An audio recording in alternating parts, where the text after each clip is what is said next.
तो SP academy से मैं रोशन कामर्स वाला।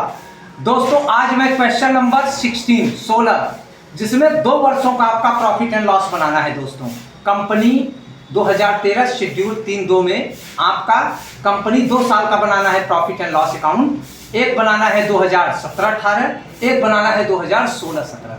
मित्रों एक बात मैं आप लोगों को और क्लियर कर दूं कि मैंने अपने पोस्ट पे क्वेश्चन नंबर 20 और 21 का सॉल्व डाल रखा है।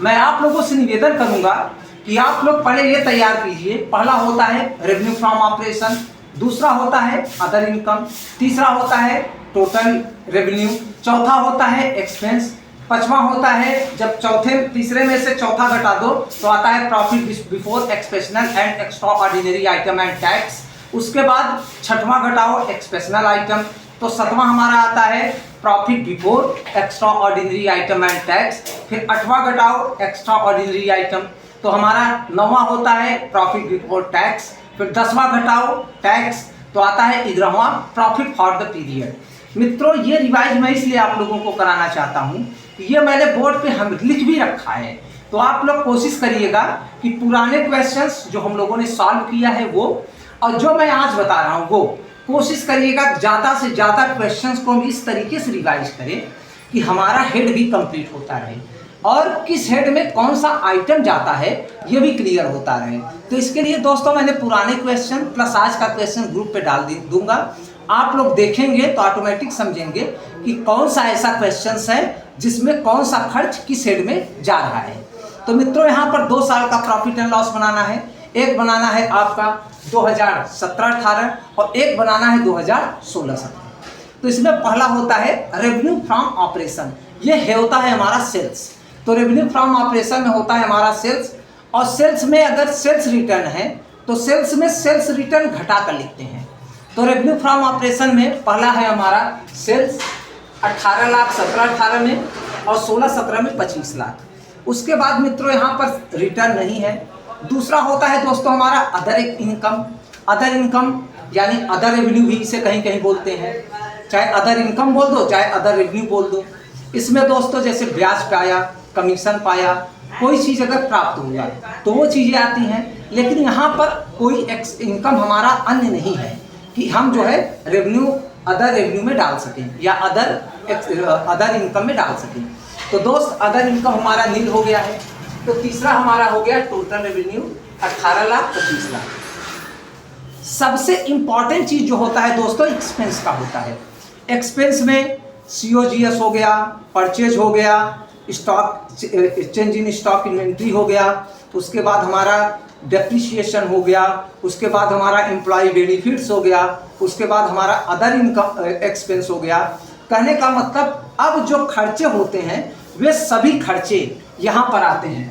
जैसे यहाँ पर है COGS, बिके माल की लागत यहाँ दिया है 10 लाख पहले में 17-18 में और 16-17 में 12 लाख। उसके बाद दोस्तों फिर हमारा दिया है एम्प्लॉय बेनिफिट्स। एम्प्लॉय बेनिफिट्स में दोस्तों जैसे डायरेक्टर सैलरी हो गई और उसके बाद एम्प्लॉय सैलरी हो गई और उसके बाद दोस्तों वेजेज हो गया। ये चीज़ें हमारी एम्प्लॉय बेनिफिट्स में आती हैं। यहाँ पर दोस्तों केवल वेजेज है तो हमारा वेजेज आ गया दोस्तों एम्प्लॉय बेनिफिट्स में 17-18 में 20,000 है और 16-17 में 40,000 है। उसके बाद दोस्तों अगला हमारा है दोस्तों डेप्रिसिएशन। डेप्रिसिएशन एक हेड ही होता है। तो डेप्रिसिएशन दिया है तो डायरेक्ट हम यहाँ डेप्रिसिएशन डालेंगे 10,000 20,000। उसके बाद दोस्तों नेक्स्ट टॉपिक हमारा होता है नेक्स्ट टॉपिक की ऐसे एक्सपेंस जो कि हैं और इस हेड में नहीं आए हैं फिर भी आने चाहिए, वो हमारा अदर एक्सपेंस में आएगा। जैसे ऑपरेटिंग एक्सपेंस हुआ।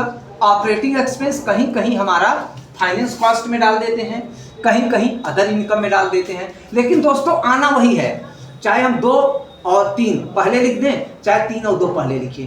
कहीं कहीं कहने का ये मतलब है हमारे कि ऑपरेटिंग एक्सपेंस को कहीं कहीं फाइनेंस कॉस्ट में रखते हैं और कहीं कहीं अदर एक्सपेंस में रखते हैं। तो दोस्तों मैं यहाँ अदर एक्सपेंस में रखता हूँ क्योंकि फाइनेंस कॉस्ट दिया रहता है तो ज़्यादा सही होता है, नहीं दिया है तो मैं अदर एक्सपेंस में रख दे रहा हूँ इसे। और अदर एक्सपेंस में है 80,000, 1,20,000। दोस्तों हमारे ये 10 लाख 20,000, 10,000 और 80,000। यहाँ पर दोस्तों 12 लाख 40,000, 20,000, 1,20,000। यानी ये हमारे यहाँ एक्सपेंस हो गए दोस्तों, यहाँ से लेकर यहाँ तक ये हमारे एक्सपेंस हो गए। जब इसे जोड़कर घटाएंगे दोस्तों तो 18 लाख में से जब इतना घटाएंगे तो बचेगा 6,90,000। और 25 लाख में दोस्तों जब 12 लाख से लेकर 1,20,000 तक घटाएंगे तो बचेगा 1,12,000। तो ये 1,12,000 आया हमारा पांचवा profit before exceptional and extraordinary item and tax. ये आता है 3-4, यानी 3 मतलब टोटल रेवेन्यू और 4 मतलब एक्सपेंस। यानी टोटल रेवेन्यू में से जब एक्सपेंस घट जाता है तब हमारा बचता है आपका profit before exceptional and extraordinary item and tax. उसके बाद दोस्तों एक्सपेशनल आइटम होता है कुछ ऐसे खर्च जो हमारे एक्सपेंस में हो। तो एक्सपेशनल आइटम हमारा यहाँ पर नील है, तो यहाँ पर होगा जब एक्सपेशनल आइटम हमारा नील हो गया, छठवां एक्सपेशनल आइटम नील हो गया, तो दोस्तों यहाँ पर हमारा अगला आइटम हमारा जो होगा वो होगा profit before extra ordinary item. दोस्त एक्सपेशनल आइटम यहाँ पर दोस्तों हमारा नील हो गया, तो profit before extra ordinary item and tax. उसके बाद दोस्तों है extra ordinary item. Extra ordinary item में क्या क्या आता है? नॉन ऑपरेटिंग एक्सपेंस, जैसे माल की बिक्री, जैसे कोई वस्तु की बिक्री, मशीन की बिक्री, ठीक है, कोई बिल्डिंग की बिक्री, वहाँ से लॉस हो गया, वहाँ से प्रॉफिट हो गया। कहने का तात्पर्य कि हमारे परचेज सेल्स का पार्ट न होकर कोई एक्स्ट्रा एक्सपेंस या एक्स्ट्रा प्रॉफिट अगर ऐड किया जाता है तो उसे कहते हैं एक्स्ट्रा ऑर्डिनरी आइटम। तो दोस्तों यहाँ पर नॉन ऑपरेटिंग एक्सपेंस को हम आपका एक्स्ट्रा ऑर्डिनरी आइटम मान लेते हैं। तो यहाँ पर दिया है 18,000, 21,000। तो दोस्तों आया profit before tax. Profit before tax हमारा आया दोस्तों 6,72,000 और 10,99,000। उसके बाद दोस्तों अब हमारा लास्ट टॉपिक होता है टैक्स का। टैक्स यहाँ नहीं दिया है दोस्तों।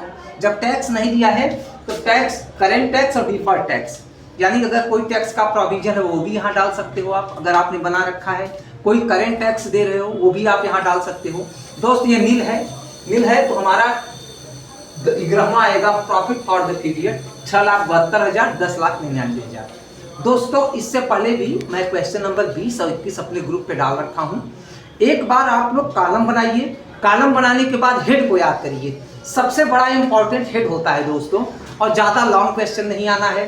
6-7 आइटम देंगे, 8 आइटम, उसी में से आपको कराने रहेंगे। चाहे वो यूपी बोर्ड हो दोस्तों, चाहे वो आपका सीबीएसई बोर्ड हो, चाहे वो बिहार बोर्ड हो, लेकिन ये आपके सीमित दायरे में ही आने वाले हैं क्वेश्चंस, बशर्ते ये आपको हेड तैयार रहने चाहिए।